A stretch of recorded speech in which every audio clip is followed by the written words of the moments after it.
Bonjour, aujourd'hui on va parler de l'écriture. Il s'agit surtout d'utiliser l'écriture comme un outil de conscience.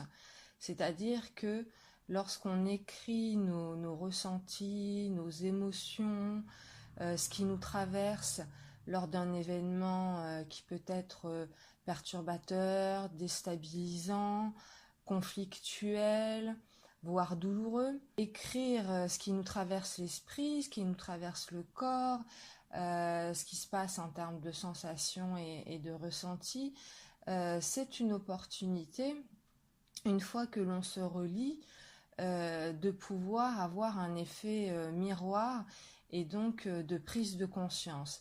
C'est-à-dire que si au moment où l'on écrit, on est sous le besoin d'évacuer, d'avoir une forme d'exutoire pour exprimer ce qui est à l'intérieur de nous et qui a besoin de sortir, eh bien, sans trop réfléchir, un petit peu comme une pulsion, on va jeter sur le papier ce qui se vit en nous et qui a besoin d'être extériorisé, parce que l'intérêt est vraiment d'exprimer et de manifester un aspect abstrait de notre personnalité, de façon à ce que lorsqu'on se relie, on ait cet effet miroir qui s'impose à nous et qui nous permette de nous voir et de nous entendre et de se dire mais c'est moi qui ai écrit ça, mais c'est moi qui ressentais ça, que puis-je en faire, qu'est-ce que je juge? C'est-à-dire qu'au moment où l'on écrit, c'est très abrupt, c'est pas forcément construit et réfléchi. Par contre, une fois qu'on a fini d'écrire, l'émotion est redescendue, on a pris du recul, et du coup, la perception qu'on peut avoir de la situation peut souvent être très différente du moment où on la vivait. Et c'est en cela que c'est intéressant. C'est qu'au-delà de la prise de conscience et de nous voir, ça permet également la prise de recul.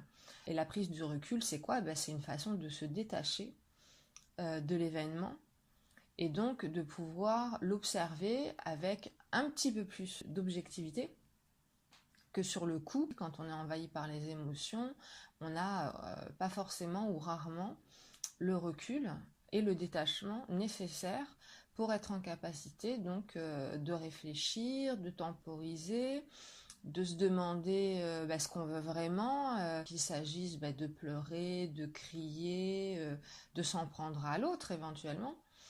Et donc l'écriture apporte tous ces bénéfices-là. À la fois l'extériorisation des émotions, leur prise de conscience, le recul sur la situation et donc le détachement de ces émotions. Donc, pourquoi l'écriture est plein de bénéfices et de bienfaits?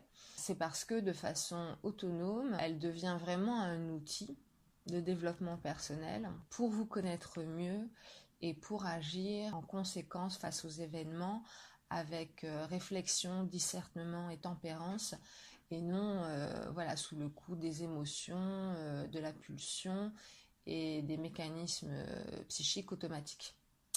Voilà. Donc je vous encourage à faire cette expérience, à prendre du temps pour vous-même pour tester cela. Et si ça peut sembler un petit peu difficile pour se lancer, il me semble que dans la pratique, une fois qu'on a commencé, c'est sans doute un petit peu moins compliqué que ce qu'on imagine. Voilà. Eh bien, belle écriture, belle prise de conscience à vous.